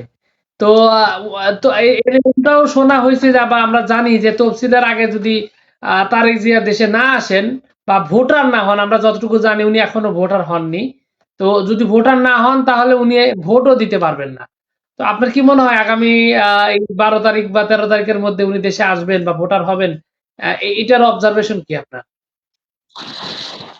এটা আসলে বলা কঠিন, তার যে আসলে উনি কি ভাবতেছেন। এর মধ্যে যদি তফসিল ঘোষণা হয়, এরপরে উনি দেশে আসলে, যেহেতু উনি আমরা বলবো একজন ভিআইপি ব্যক্তি, উনি যদি আসেন, দেশে আসলে 1 সপ্তাহের মধ্যে ওনার ভোট মানে ভোটার হওয়া সম্ভব। আমরা আশাবাদী উনি আসুক, মানে উনি আসলে আমরাও চাই বিএনপি এবং জামাত মিলে দেশের স্বৈরাচারী সরকার পতন করেছি। আমি চাই যে তারেক রহমান দেশে আসুক, ভোটার হোক। তবে ওনাদের দলীয় ব্যাপার এখনো সেটা আমরা ক্লিয়ার কোনো ব্রিফ পাইনি। তো আমার মনে হয় আপনি এটা ঠিক আছে। আমি আসলে এই বিষয়টা নিয়ে আপনাকে আমি প্রশ্ন আর করতে চাচ্ছি না। তো আমি একটু ভিন্ন দিকে একটু শুনতে চাচ্ছি। তো আপনি জানেন যে বিএনপির একজন সিনিয়র সিনিয়র বলতে কি মানে চেয়ারপারসনের উপদেষ্টা ফজলুর রহমান। উনি সাম্প্রতিক সময়ে অনেকগুলো মন্তব্যই করেছিলেন এবং মুক্তিযুদ্ধের অনেকগুলো আহ, বয়ান তিনি দিতে চাইছেন। বা সাম্প্রতিক সময় আমরা দেখেছি ট্রাইব্যুনালেও তিনি গিয়ে এই বিষয়ে কোনো কথা বলেননি, সরাসরি আপনার নিঃশর্ত ক্ষমাও চেয়েছেন। তো আজকে আবার আরেকটা ভিন্ন একটা মন্তব্য করেছেন ভারতকে নিয়ে। তিনি বলেছেন যে ভারত আমাদের পরীক্ষিত বন্ধু এবং আমি আপনার একটু একটু ওইটা একটু প্রমাণটা দেখাই আপনাকে। তো আপনি একটু এই বিষয়টা একটু বলবেন যে ভারত বিরোধিতা উনি ভালোভাবে দেখছেন না বা পছন্দ করতেছেন না। তো এই বিষয়টা আপনি কি বলবেন? আচ্ছা, হ্যাঁ, আমরা তো আসলে ওই ফজলুর রহমান সাহেবকে দেশের জনগণ এখন একটা সেন্টেন্স বলে কি, ফজু পাগলা। যদিও আমি বলতে চাই উনি একজন সম্মানিত ব্যক্তি। এই ফজলুর রহমান সাহেব নিজেকেও বলে যে আমাকে নাকি একটা শ্রেণীর লোকজন বলে ফজু পাগলা।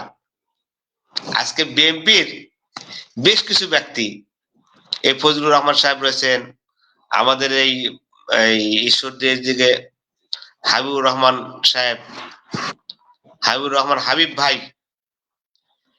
ইভেন বিএনপির মহাসচিব মির্জা ফখরুল ইসলাম সহ আমাদের সিরাজগঞ্জের ইকবাল হাসান মাহমুদ টুকু সাহেব, এরা, এদের ছাত্র জীবন কোথায়, ছাত্র রাজনীতি কি করেছেন, আদৌ কি এরা কি বিএনপির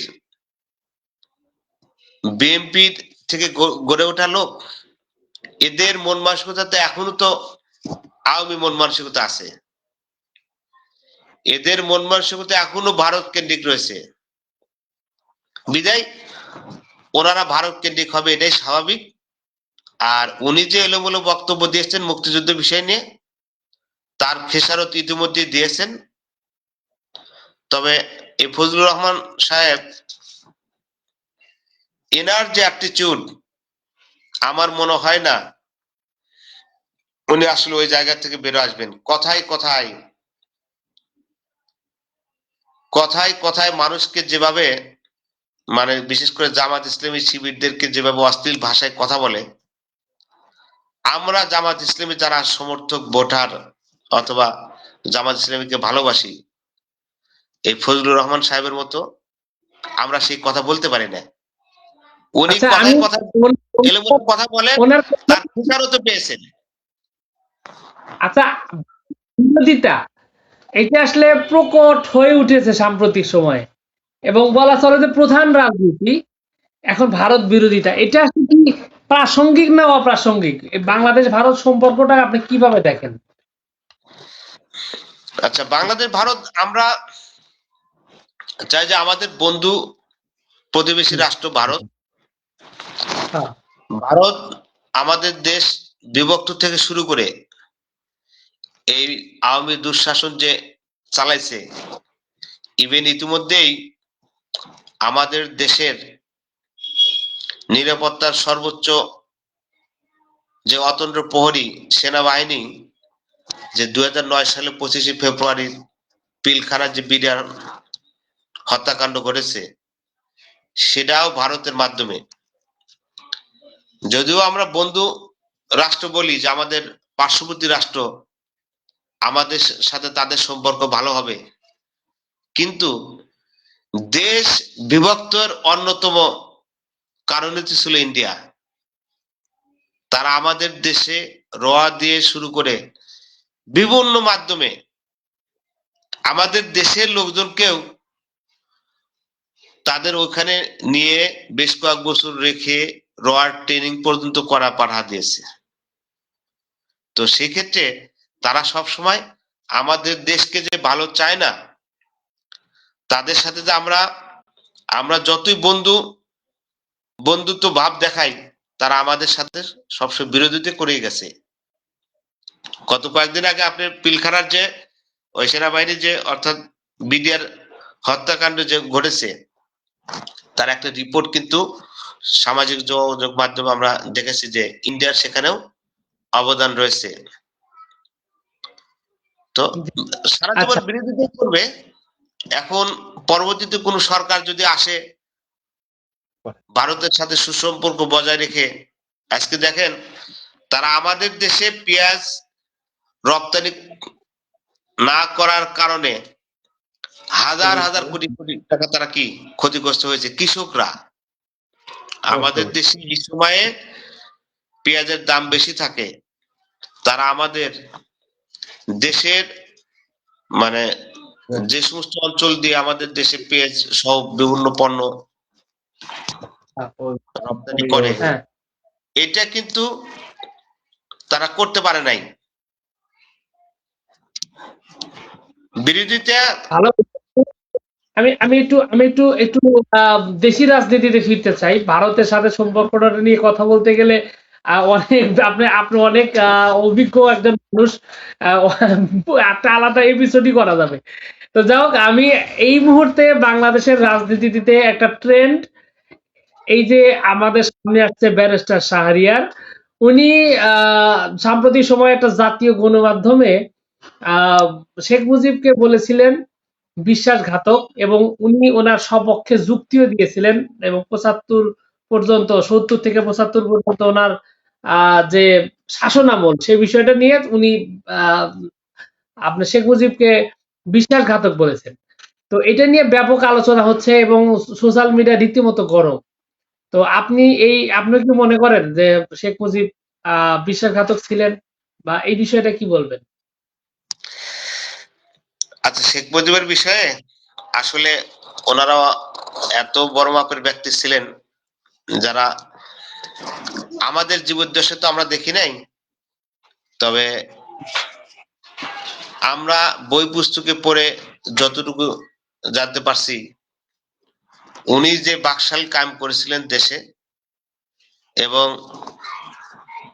সেই বাকশালীর পথই অনুসরণ করেছিলেন ওনার মেয়ে যে স্বৈরাচারী। সেই দৃষ্টিকোণ থেকে ওনারা বড় মাপের ব্যক্তি, ওনাদের বিষয়ে আসলে সেরকম কমেন্ট করতে চাই না যে আহ ওই কমেন্ট করতে গেলে আপনি আমাদের কথায় কথায় গতকালকের যে ঘটনা ঘটলো, উপস্থাপকের সাথে বিশাল তর্ক বিতর্ক, তো এটার ব্যাপারে আপনি কোনো মন্তব্য করতে চান কিনা? না, আমি আসলে তর্ক বিতর্ক তো থাকবেই যে শেখ মুজিবুর রহমান আহ, দেশ বিভক্ত করার পিছনে ওনার অবদান রয়েছে। আর ওনারা তো কথায় কথায় রাজাকার বলে জামাত ইসলামী, কিন্তু জামাত ইসলামী কেন বিভক্ত করতে চায় নাই, আজকে তার সুবিধা ইন্ডিয়া পুরোপুরি নিয়েছে, আগামীতে আরো নেওয়ার চেষ্টা করবে এই দেশ বিভক্ত করার কারণে। তা আসলে শেখ মুজিবুরকে নিয়ে অনেক কথাই বলবে, আমি আমার জায়গা থেকে শেখ মুজিবুর নিয়ে মন্তব্য করতে চাই না। মানে এমনি তো জামাত ইসলামী লোকজনকে কথায় কথায় রাজাকার, আমরা দেশ বিরোধী। হ্যাঁ, দেশ বিরোধী। আপনি দেশের পক্ষে কাজ করলে তারা কি মুক্তিযোদ্ধা, আর দেশের বিপক্ষে কাজ করলে রাজাকার। শেখ হাসিনা কি দেশের পক্ষে কাজ করছে? শেখ মুজিবের কি দেশের পক্ষে কাজ করছে? যদি আমরা উল্টে এখন আমরা সুর তুলি যে প্রকৃত রাজাকার তো ওনারাই রাজাকার। শেখ হাসিনার মন্ত্রী পরিষদের মুক্তিযুদ্ধ বিষয়ক মন্ত্রী আকমা মোজাম্মেল হক, গাজীপুর ওনার বাড়ি, উনি ওনার সার্ভে এই রাজাকার তালিকা করতে গিয়ে যত টাকা খরচ করে রাজাকারের তালিকা করেছিলেন, সেই জায়গাতে মাত্র জামাত ইসলামীর 27 জন ব্যক্তি পেয়েছিল। 8,000 ছিল আওয়ামী লীগের, 2,000 ছিল বিএনপির। জামাতের এই 27 জনের মধ্যে 25 জন মারাই গেছে। আপনি 25 জন, এটা তো জামাত ইসলামী সেটা সার্ভে করে নাই। আওয়ামী শাসনের আওয়ামী লীগ ক্ষমতায় ছিল আকমা মুক্তিযুদ্ধ বিষয়ক মন্ত্রী মোজাম্মেল হক। তো আসলে রাজাকার কারা, দেশ বিরোধী কারা, এবং দেশের পক্ষে কাজ করছে কারা, মুক্তিযোদ্ধারা দেশের সপক্ষে, সেই মুক্তিযোদ্ধার কথাও যদি বলি, আজকে ফজলুর রহমান ওনার মুক্তিযুদ্ধ বিষয়ক মন্তব্য করতে চাই না, কিন্তু একটা কথা বলতে চাই, আপনার কথায় কথায় জামাত ইসলামীকে দেশ বিরোধী বলেন, দেশের বিপক্ষে কাজ করছে। আপনারা যে সপক্ষে কাজ করছেন, আপনাদের কথাই তো সেটা বোঝা যায় না। আপনার বয়স হয়ে গেছে, এখনো তো আপনি দেশের বিপক্ষে কথা বলতেছেন। তো প্রকৃত রাজাকার তো বললে তো ওনারাই তো রাজাকার। জামাত ইসলামী এখনো দেশের পক্ষে কাজ করে। স্বাধীনতার পর থেকে জামাত ইসলামী দেশের বিপক্ষে কাজ করছে এমন কোন নজির দেখাতে পারবে না। আপনি খুব সুন্দর ডিসপ্লেতে নিয়ে আসছেন 10,000 রাজাকার তালিকায়, সেখানে কিন্তু জামাত ইসলামী কত 37 জন ছিল, সরি আমি 27 জন বলছিলাম, 37 জন ছিল। তাহলে বিএনপি ছিল সেখানে 1024, আওয়ামী লীগ ছিল 8,060, অন্যান্য ছিল 879। যে এই যে একটা তালিকা তৈরি করেছিল, আপনি ভালো একটা স্ক্রিনে শেয়ার করছেন, ধন্যবাদ। তো সেই তালিকা অনুযায়ী আমাদের বন্ধুপ্রতিম সংগঠন তারা কিন্তু সেকেন্ড পজিশনে আছে। ফার্স্ট পজিশনে মজার বিষয় হলো আমার সিরাজগঞ্জের আব্দুল লতিফ বিশ্বাস হলো বেলকুচির, আব্দুল লতিফ মির্জা আপনার উল্লাপাড়ার, আওয়ামী লীগের তারা প্রতিষ্ঠাকালীন লোক।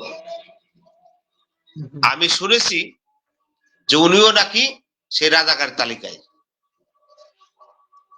আওয়ামী লীগের মধ্যে যে 8,000 রাজাকার তালিকায়, তার মধ্যে উনিও আছে।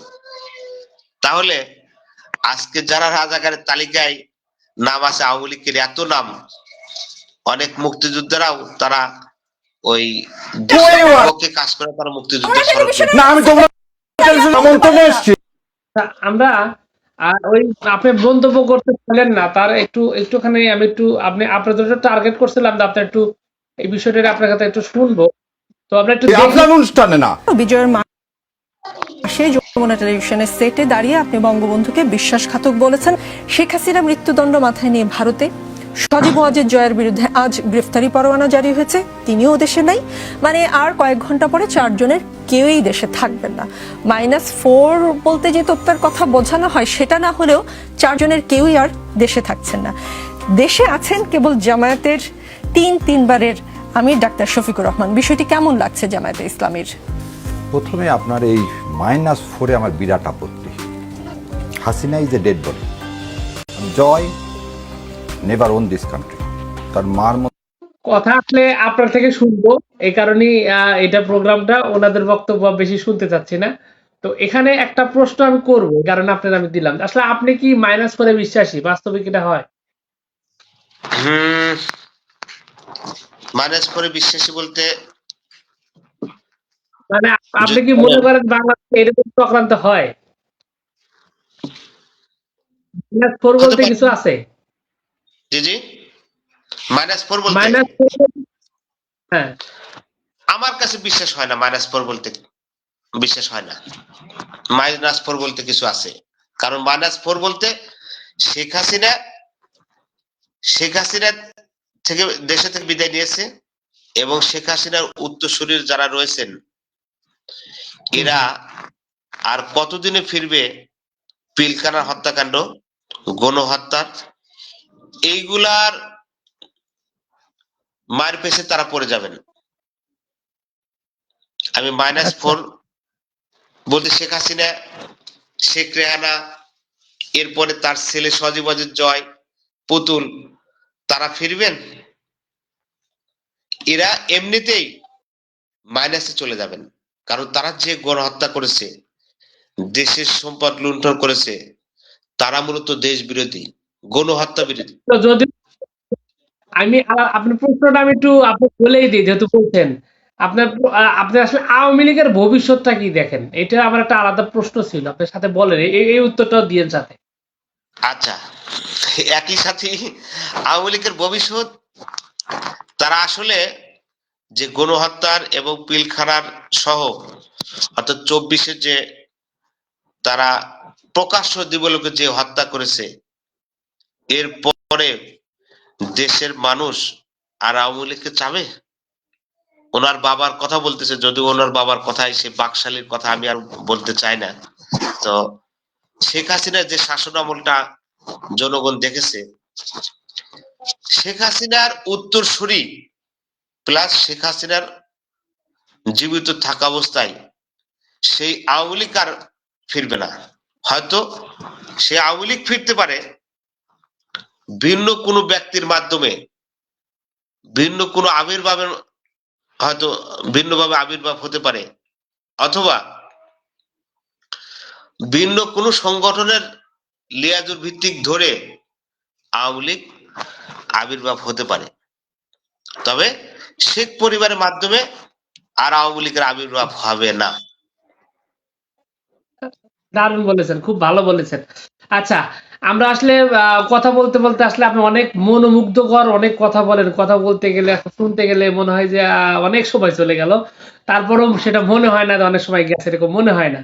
তো আমি একটি স্থানীয় রাজনীতির ব্যাপারে আর কিছু শুনবো, শুনে আজকের প্রোগ্রামটা আমরা শেষ করতে চাচ্ছি।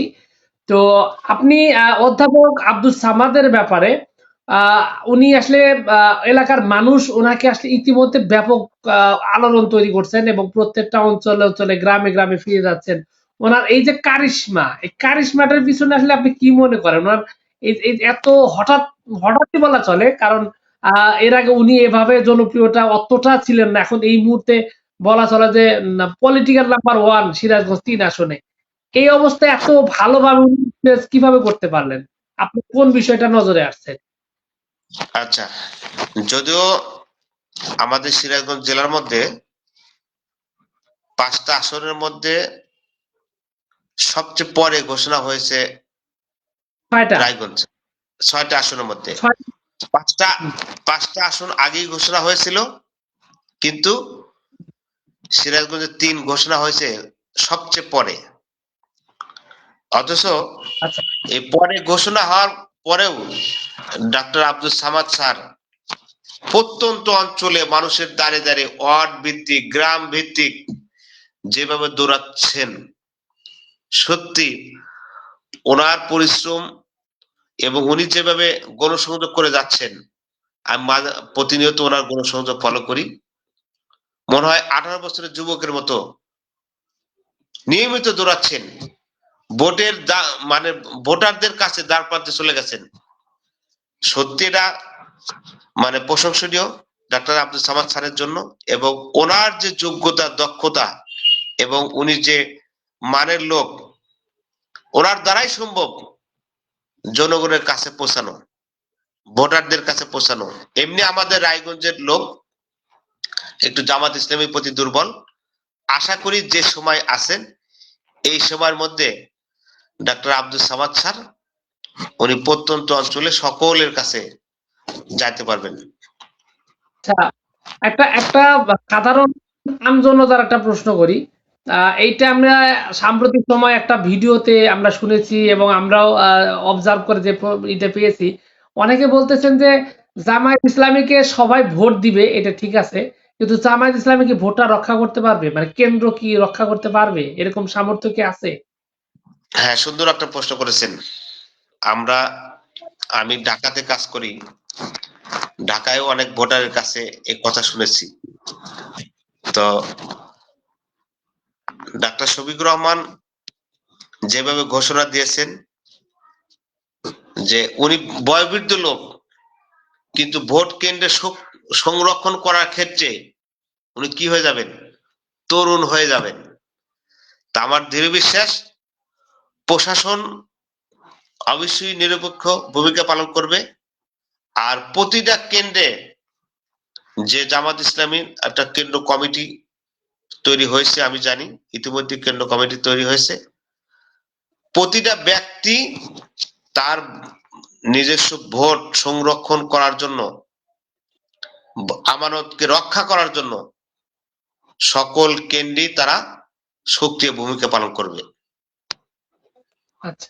অবশ্যই ভোট তারা রক্ষা করবে। আমরা অর্থাৎ 2009 সালে যখন আমাদের এবিএম আব্দুল সাত্তার ভাই যখন নির্বাচন করেছিলেন, আমরা সারা রাত জেগেছিলাম। ওই সময়ে আমাদেরকে জামাত ইসলামী শিবিরের লোকজনদেরকে উপজেলা পরিষদ থেকে কয়েকবার ধাওয়া দিয়েছে, কিন্তু আমাদের উপজেলা পরিষদ থেকে সরাতে পারে নাই। ভোর 5টায় এবিএম আব্দুল সাত্তার ভাইকে ঘোষণা দিয়েছিলেন, সেটা আপনি অবশ্যই আমিনুর ভাই আপনার মনে আছে। তা আমার দৃঢ় বিশ্বাস রায়গঞ্জ সহ সারা দেশে ভোটাররা এবার জামাত ইসলামের যে জোয়ার, গণ জোয়ার উঠেছে, সেই গণ জোয়ারকে রক্ষা করবে ভোট সংরক্ষণের মাধ্যমে। সঠিকভাবে সপাত্রে যোগ্য ব্যক্তিকে ভোট দিয়ে একটা সৎ এবং আল্লাহর আইন চাই, সৎ লোকের শাসন চাই, এই স্লোগানকে বাস্তবায়ন করার জন্য জামাত ইসলামী এবং শিবির এবং আপামর জনতা তাদের সক্রিয় ভূমিকা পালন করবে ইনশাআল্লাহ। ইনশাআল্লাহ। অনেক অনেক কথা বলতে বলতে অনেকটাই বলে ফেললাম। এটা বারবার বলতেছি এই কারণে যে আপনার আসলে আমি জানি যে আপনি ছুটি কাটাতে বাড়িতে গেছেন, অনেক ব্যস্ততার মধ্যে, তার মধ্যেও আমাদেরকে সময় দিয়েছেন। এটা আসলে আপনার কাছে কৃতজ্ঞতা প্রকাশ করছি। সর্বশেষ আপনার কাছে এটাই বলতে চাচ্ছি যে আজকে আমার এই যে প্রোগ্রামের বেশিরভাগ অডিয়েন্স হলো আমার সিরাজগঞ্জের। তো তাদের উদ্দেশ্যে এবং আগামী সংসদ নিয়ে সর্বশেষ কিছু বলবেন কিনা, এটা বলি আমরা আজকের প্রোগ্রাম শেষ করি। আজকে আমাদের রায়গঞ্জে সহ বিভিন্ন জায়গা থেকে আমাদের আজকে যারা আলোচনা শুনলেন, বিশেষ করে রায়গঞ্জের লোক বেশি হবে, এটা স্বাভাবিক। আমরা দুইজনই রায়গঞ্জের লোক এবং দুইজনই তরুণ। সকল ভোটার এবং জামাত শিবিরের সকল কর্মী এবং সকলের কাছে আমার উদাত্ত আহ্বান থাকবে যে আমরা আমাদের আদর্শ নৈতিকতা দিয়ে এবং আমাদের চেষ্টা, পরিশ্রম এবং আমাদের মানুষের সাথে মুআমালাত, সকল কিছুর মাধ্যমে আমরা মানুষের দ্বারে দ্বারে কাছে যাচ্ছি, যাব এবং আমরা দাঁড়িপাল্লার পক্ষে সক্রিয়ভাবে আগামী সময়গুলোতে কাজ করব। এই উদাত্ত আহ্বান সকলের কাছে থাকবে যে মনে করবেন যে আরো সময় আছে, না, সময় নাই, অল্প সময়। এই সময়টাকে নষ্ট করা যাবে না। প্রতিটা মুহূর্ত প্ল্যান করে করে আমাদেরকে ভোটারদের কাছে যাইতে হবে। সকল ভোটার যারা রয়েছেন তাদেরকেও ধন্যবাদ জানাই এবং আপনাদের কাছে আশা রাখছি যে আগামী দিনে যে স্লোগান শুরু হয়েছে, আগামীর বাংলাদেশ, জামাত ইসলামীর বাংলাদেশ, আগামীর বাংলাদেশ, দাঁড়িপাল্লা বাংলাদেশ, আগামী বাংলাদেশ সৎ এবং যোগ্য প্রার্থীর বাংলাদেশ। সিরাজগঞ্জের রায়গঞ্জ 3 ডাক্তার আব্দুল সামাদ ভাইয়ের যে গণজোয়ার তৈরি হয়েছে, এই গণজোয়ার আপনাদের মাধ্যমেই রক্ষা হবে এবং আগামীতে আমরা ডাক্তার আব্দুল সামাদ ভাইকে, ওনার মতো একজন যোগ্য ব্যক্তিকে আমরা পেয়ে আমরা ধন্য। আমরা তাকে এমপি হিসেবে দেখতে চাই। সকলের জায়গা থেকে আমরা শ্রম দিয়ে আমরা ওনাকে এমপি করতে পারবো, এই আশা ব্যক্ত করছি সকল ভোটারের কাছে। অসাধারণ একটা প্রাণবন্ত একটা প্রোগ্রাম আমরা আজকে করলাম এবং আমরা সিরাজগঞ্জ 3 আসন, রায়গঞ্জ তারা সলঙ্গার মানুষের ব্যাপারে আমাদের মুক্তাদির ভাই খুব ভালোভাবে ওনাদের মনের কথাগুলো তুলে ধরলেন, আমরা সবই শুনলাম এবং আমরা আশা করতেছি আগামী দিনেও আগামী কোনো এক প্রোগ্রামে আবারও মুক্তাদির ভাইকে পাবো এবং তিনি আবারও মানুষের কথাগুলো সকলের সামনে তুলে ধরবেন। তো এই আশা রেখে আজকের প্রোগ্রাম এখানেই শেষ করছি। আপনাদের আমিনুর ভাই সকলকে ধন্যবাদ জানাই। আমিনুর ভাই আপনাকে ধন্যবাদ জানাই। আপনি অনলাইনে প্রচুর অ্যাক্টিভ এবং প্রতিনিয়ত আপনি আপনার যে পেশা করেন সেই পেশার ফাঁকে যখনই সুযোগ পান আমি আপনার মিডিয়া দেখি আর কি।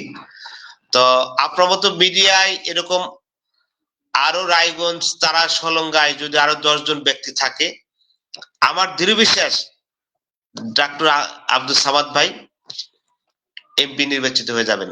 কারণ দেশটা এখন চলছে মিডিয়ার মাধ্যমে, অনলাইনে যে যত অ্যাক্টিভ সেই দল তত আগে আছে। ঠিক আছে, ধন্যবাদ আমিনুর ভাই। সুন্দর এখানে, আমি জানি না আমি কত করতে পারি, তবে আমি চেষ্টা করি। আর আপনি আমাদের সিনিয়র ভাই, আমাদের মূল্যায়ন করেন, এটাই আমাদের অনেক বড় অনুপ্রেরণা। এটা অনেক বড় একটা পাওয়া। আমি আপনাদের এই এই উৎসাহমূলক কথাগুলো, আপনাদের সাহসগুলো, তো আসলে আমার এই যে আর কি উদ্দেশ্য তো এটাই যে মানুষের ভালো হওয়ার কল্যাণে, মানুষের উপকারের কল্যাণে সঠিক তথ্যগুলো তুলে ধরা, অন্যায়গুলো যাতে মানুষ বুঝে সঠিক সিদ্ধান্ত নিতে সহায়তা করা, এটাই তো মূলত কাজ বলে আমি মনে করি। তো সেই জায়গা থেকে আপনার কাছে দোয়া প্রার্থী। ঠিক আছে, ধন্যবাদ আমিনুর ভাই, ভালো থাকবেন। সুন্দর প্রোগ্রাম করার জন্য আপনাকে অশেষ ধন্যবাদ। আচ্ছা।